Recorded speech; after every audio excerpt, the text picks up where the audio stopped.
야, AI, 빅데이터, 이걸 다 농업에 응용한 게 이게 아니냐? 근데 우리가 안 할 이유가 없지 않냐?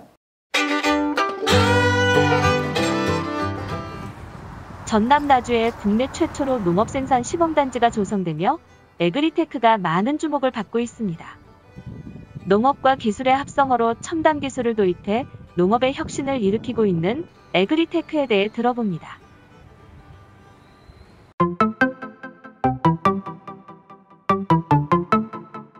식량, 푸드가 부족한 데가 굉장히 많고요. 그래서 이걸로 해서 식량과 후의 불균형이 갈수록 심화되고 있고, 2050년에 인구 탑10 국가가 이제 아시아에 6개가 있다. 그러면 이것만 봐도 이제 우리가 뭘 해야 미래 산업으로 뭘 먹거리를 가져가야 될 것인지 조금, 농업도 그래서 좋은 산업이 될 수 있다 생각하고요. 기존의 농업이 70년대 우리가 뭐 종자 개량하고 비료 이렇게 해서 성장했단 말이죠. 근데 이제 이것 가지고 할 수 있는 게 한계에 직면했다. 그래서 지금부터 이제 ICT를 주로 이런 쪽으로 가야만이 계속 농업 생산량을 증가시킬 수 있다.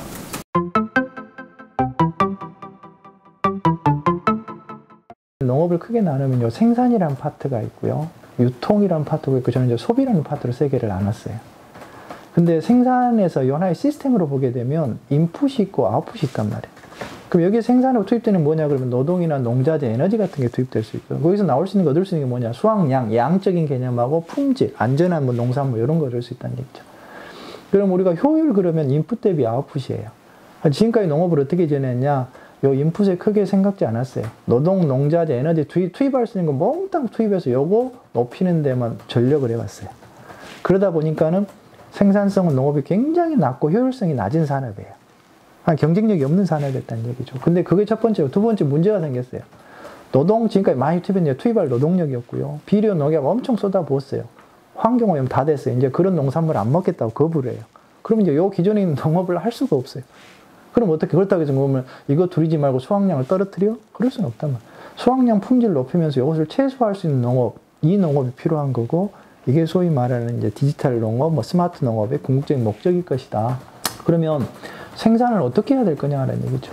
우리 뭐 얘들 할아버지들이 농사 짓는 거 아침에 일찍 일어나서 논에 가면서 본단 말이에요. 밤일 뭐 잘 자라고 있나 비료는. 근데 요즘 센서가 다 하죠. 그래서 엄청난 데이터가 들어옵니다. 클라우드 서버로 들어가고요. 클라우드 서버에서 빅데이터나 인공지능이 분석을 해요. 근데 이전에는 그걸 분석한다는 의미는 뭐였냐 그러면, 뭐 토양 괜찮은가, 작물 잘 자라고 있는가, 그 정도 분석했단 말이에요. 근데 지금 그게 아니고 처방전을 내놔야 돼요. 요 작물이 이러니까 무슨 농약, 무슨 비료를 언제 얼마만큼 어디에 투입해야 된다는 처방전을 내놔야 돼요. 그러니까 여기서 처방전 내놓게 되면 로봇이랄지 이것은 처방전대로 여기에 무슨 농약 몇 그램을 언제 얼마만큼 뿌려라, 그대로 해야 되는 거죠. 그래서 한 바퀴 돌리게 되면 인풋하고 아웃풋 볼륨을 계속해서 학습 과정을 여러 개 거치게 되면 인풋을 최소화하면서 아웃풋을 극대화하는 시스템을 만든다. 이게 이제 소위 말하는 지능형 시스템, 스마트팜의 이제 기본적인 요 고리거든요. 근데 지금 단계는 어떻습니까? 기껏해야 이제 센서 같은 거 보고 뭐 되는가, 뭐 작동 조금 뭐 자동화 해본다, 여러 단계죠. 전 세계적인 추세가 그래요. 근데 가만히 보니까 우리가 잘할 수 있는 부분이 굉장히 많단 말이죠. 전 세계 좀 요소 기술들은 우리가 좀 떨어져 있어요. 근데 이걸 잘 묶는 걸 잘하면 잘할 수 있겠다. 근데 이 개념을 스마트 시티를 스마트 팩토리 개념하고 똑같기 때문에 잘할 수 있겠다는 생각을 가지고 있고, 이것을 갖다 우리 미래 우리나라 먹거리로서 한번 만들어 보겠다라는 게 생각이고요.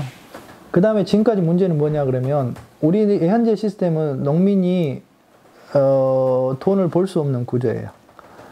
생산을 많이 해요. 그럼 가격이 폭락해요.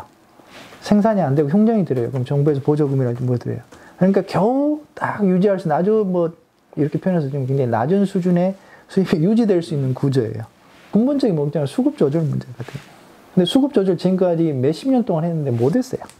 그러면 최종적으로 어떻게 해야 되느냐, 우리가 소비자의 소비량이나 소비자 만족도 기반의 생산이 될 수 있는 시스템을 만들어야 돼요. 근데 지금은 그렇게 할 수가 없어요. 근데 요것들이 전부 다 데이터화되고 그렇게 되면 요 시스템이 가능하다는 얘기죠. 그것뿐만 아니라 이거 같은 이제 코로나 같은 이머전시 상황이 생겼어요. 그럼 거기에 맞춰서 대응할 수 있는 생산이 된다는 얘기죠. 그러니까 요 시스템이 어떻게 보면 제가 이제 말하는 디지털 농업의 전체적인 컨셉인 거죠. 그래서 이것을 인간의 개입을 최소화하고 시스템 스스로가 효율을 극대화한다. 효율을 극대화한 얘기는 요 최종적인 소비죠. 소비량이라든지 소비자의 만족도를 극대화하면서 이런 인풋을 최소화하겠다는 얘기. 후방사는 우리가 ICT, 로봇, 인공지능 이쪽을 키워야 되고, 이제 전방사는 식품이나 바이오, 소재 산업, 의약품 관련된 이쪽을 이제 키워야 된다. 그래서 이제 정부도 뭐 그린바이오니, 뭐 스마트 파밍, 디지털 농업이 이렇게 지금 가는 것 같고요. 그 다음에 또 하나가 새로운 젊은 친구들이 많이 들어올 수 있고, 스타트업들이 많이 만들어낼 수 있는 그런 산업이 돼야만 이 산업이 커지는 거지 않습니까? 그리고 지금 전 세계 마켓이 이것이 지금 초기 단계예요. 센서 부분도 아주 고도화 안 됐고요. 빅데이터, 인공지능 마찬가지고 로봇도 그렇고요. 요것들이 지금 초기, 우리가 지금 후발 주자기는 맞아요. 근데 충분히 잘할 수 있고, 더군다나 이 데이터 활용 부분에서 우리가 굉장히 잘할 수 있다. 그래서 이걸 우리가 굉장히 잘할 수 있는 분야다. 근데 우리가 부족한 부분은 스마트 시티나 스마트 팩토리 다른 타 분야 거 있잖아요. 자동차 뭐 그런 걸 좀 빌려오면 돼요.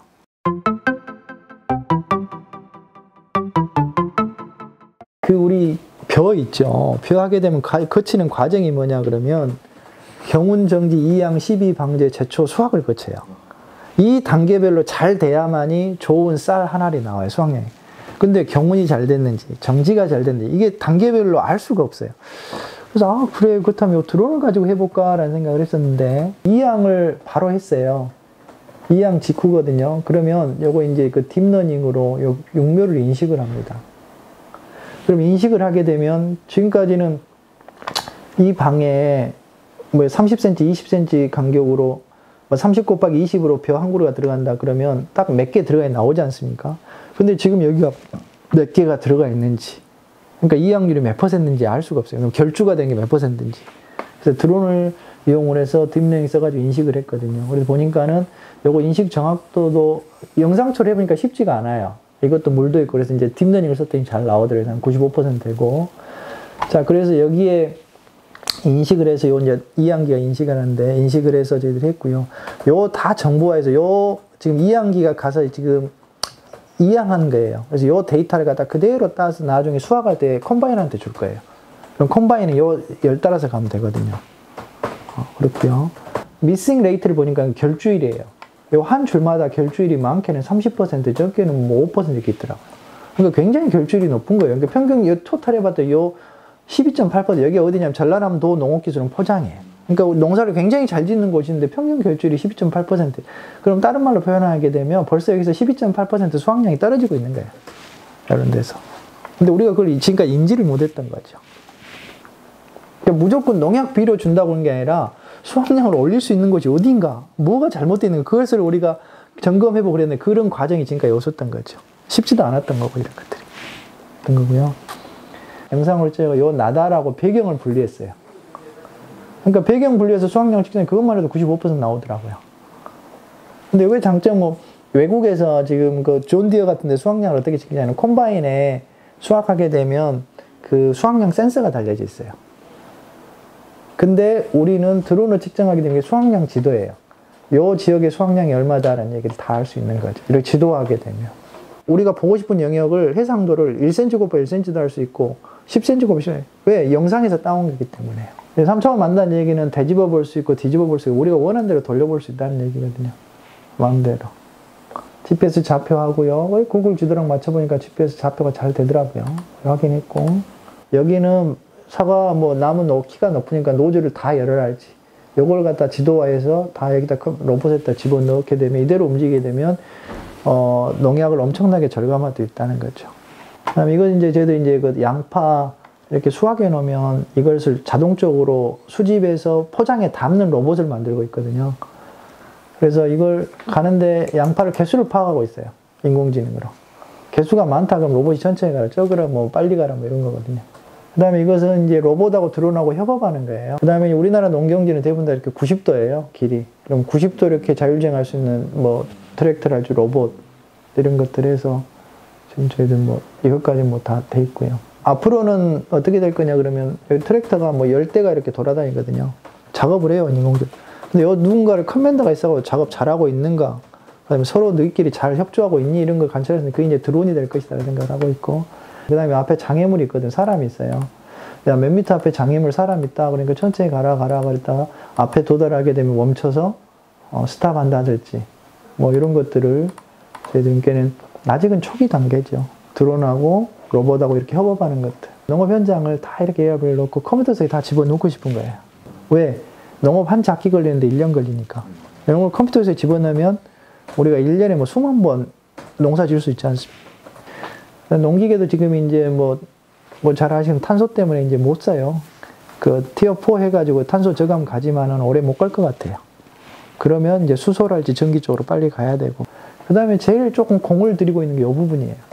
농업이 파이가 커지려면 젊은 친구들이 들어와야 되고 젊은 친구들이 뭘 할 거리를 줘야 되는데 여기 보면 데이터가 많이 있단 말이에요. 이 데이터 가지고 부지런히 뭐 좀 해봐라는 얘기죠. 그 다음에 이제 그린바이오 산업 육성인데 작물이 있습니다. 근데 이 작물이 비료를 할지 농약이 뭘 요구하는지를 몰라요. 그리고 얘가 지금 건강한지 아픈지를 몰라요. 그래서 하는 방법이 온도, 습도 측정하고 얘 뭐 카메라 찍고 이래가지고 우리가 예측을 해요. 빅데이터 인공지능이 엄청난 노력을 들여서 예측을 해요. 아, 이런 조건이면 얘가 아마도 이럴 거야. 근데 그럴 필요 없이 얘하고 바로 다이렉트로 커뮤니케이션 하면 어떻게 되는 얘기죠. 여기 뭐 칩 하나 꽂아가지고 지금 뭐가 있으니까 지금 얘가 이럴 수도 있구나. 그럼 바로 알게 되면 이 아까 말씀드린 여러 남을 거 싹 제거할 수 있다는 얘기죠.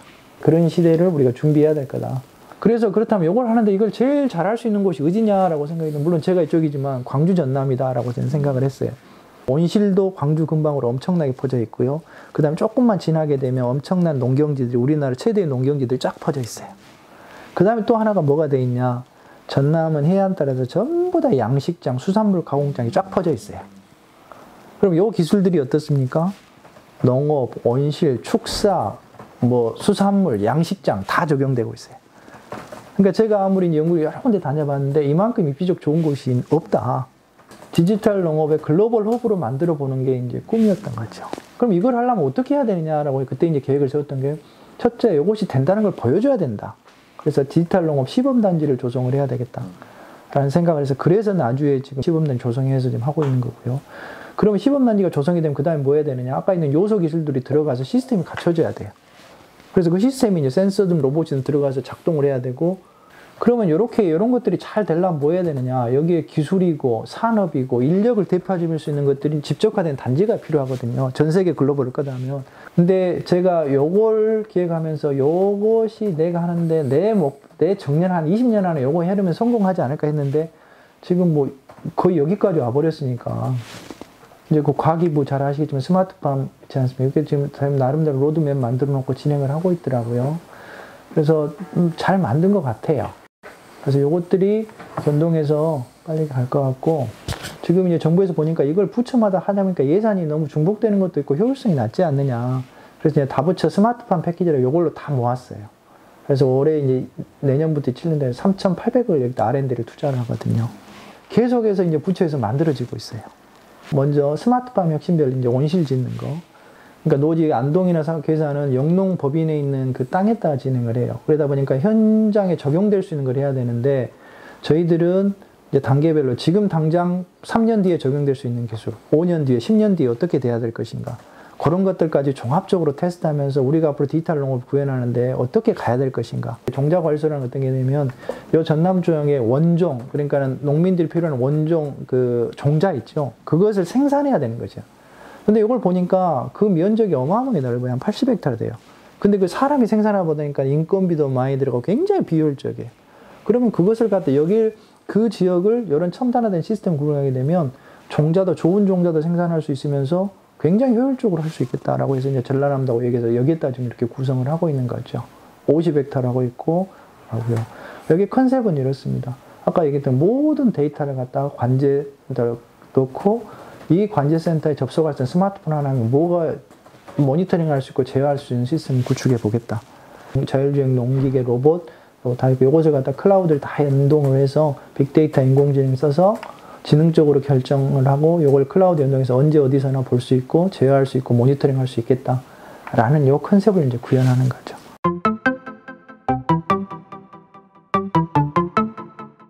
이제 기후변화 같은 경우를 좀 더 대응할 수 있지 않겠냐. 예를 들면 서리 피해랄지 미리 온단 말이에요. 그럼 예를 들면 서리가 있는데 기존에 우리가 한 10일 동안에 계속해서 온도랄지 이런 걸 모니터링 한단 말이죠. 그리고 이쯤 되고 이 정도 갑자기 기온이 떨어지게 되면 이런 게 발생할 거다. 그럼 미리 이제 그런 것들을 대응할 수 있는 데이터를 수집하고 있다는 얘기는 무슨 얘기냐. 그걸 우리가 어떻게 분석하느냐에 따라서 과거와 미래를 알고 있다는 뜻이거든요. 그러면 거기에 대해서 쉽게 대처할 수 있다는 얘기. 기본적으로 미국이나 유럽은 농기계가 워낙 최고 수준이기 때문에 모든 것을 농기계 기반에 이렇게 가고 있단 말이죠. 근데 우리가 미국이나 유럽 그대로 따라가면 우리는 절대 따라갈 수가 없어요. 걔들 격차가 워낙 크기 때문에. 그래서 우리는 ICT 기반의 새로운 뭐 형태의 모델을 가져야만이 걔네들하고 경쟁력이 있을 거다. 아까 보시겠지만 다 기술들이 우리가 굉장히 보명 기술들이에요. 근데 우리나라들은 이런 좋은 기술들을 갖고 있는데, 막 이러면 자동차 쪽에 굉장히 좋은 기술들이 많을 거란 말이죠. 그래서 이 기술들을 어떻게 이쪽으로 우리가 끌어올 것이냐.